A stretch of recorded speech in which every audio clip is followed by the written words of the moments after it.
ബഹുമാന്യനായ സാംസ്കാരിക വകുപ്പ് മന്ത്രി, വേദിയിലിരിക്കുന്ന അനുപമ മുതൽ ഇങ്ങോട്ട് വന്നാൽ എല്ലാവരുടെയും കൂടെ ഞാൻ അഭിനയിച്ചു. വിനോദിനെ ഒഴിച്ച്, വിനോദിനെ എത്ര ഉള്ളപ്പോൾ അറിയാം, പക്ഷേ സച്ചു വരെ സുഖേട്ടൻ്റെ കൂടെ അഭിനയിച്ചു എന്നുള്ള ആളാണ് വേറൊരു സത്യം.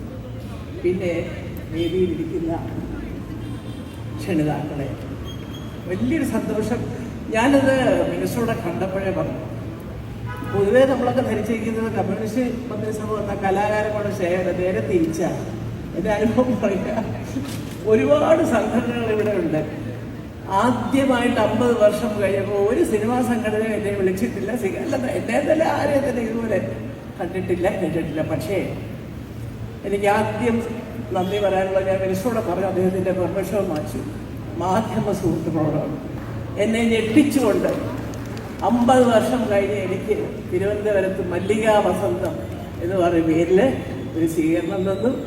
രാജീവ് മിനിസ്റ്ററും അനിൽ മിനിസ്റ്ററും ഒക്കെ ഉണ്ടായിരുന്നു. അപ്പോൾ അവിടെ എൻ്റെ സഹോദരൻ ഇപ്പോഴും വന്നിട്ടുണ്ട്. അദ്ദേഹം ഡോക്ടർ എണ്ണിപ്പിള്ള കുറച്ച് കാര്യങ്ങൾ പറഞ്ഞപ്പോഴാണ് പത്രക്കാർ കൂടുതൽ എൻ്റെ ബാല്യകാല ചരിത്രം അറിയുന്നത്. അദ്ദേഹമാണ് പറഞ്ഞത്. അതിനുശേഷം അദ്ദേഹത്തെ കണ്ടപ്പോൾ ഞാൻ സാർ, ഇത്രയും ഒരു നല്ല കാര്യം ചെയ്യാൻ അങ്ങയുടെ മനസ്സിലൊരു ആശയം ഉണ്ടായതിൽ ഒരുപാട് സന്തോഷമുണ്ട്. സത്യമാണ്. കാരണം ഒരു പ്രായം കഴിഞ്ഞാൽ വയസ്സായി വീട്ടിലിരിക്കുന്നു എന്നുള്ള ഒരു തോന്നലാണ്. ആരും വീട്ടിലിരിക്കുന്നില്ല, അത്യാവശ്യം ജോലിക്ക് പോകുന്നുണ്ട്, കാശ് സമ്പാദിക്കുന്നുണ്ട്, മക്കളോട് ചോദിക്കാതെ അത്യാവശ്യം ഇരിക്കുന്നു, വേഗമായി കാശ് കിട്ടുന്നുണ്ട്.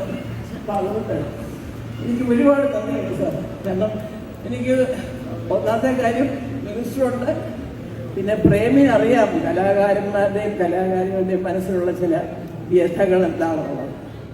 അത് പേഴ്സണലായിട്ട് ഞങ്ങൾ പറയാറുണ്ടെങ്കിലും പരസ്യമായിട്ട് പറയാറില്ല. അവകാശവാദങ്ങൾ ഉന്നയിക്കാൻ ഒരുപാട് പേരുണ്ടെങ്കിലും അത് പ്രാവർത്തികമാക്കാൻ കുറച്ച് പേരെ കാണുന്നു. അതാണ് ഒരു സത്യം. അപ്പം അതുകൊണ്ട് ഈ 6 മണി സമയത്ത് സിനിമ കാണാനിരിക്കുന്നതിൽ നിങ്ങളുടെ മുമ്പിൽ 6 അടി നീളത്തിൽ പ്രസംഗിക്കാൻ ഞാനില്ല.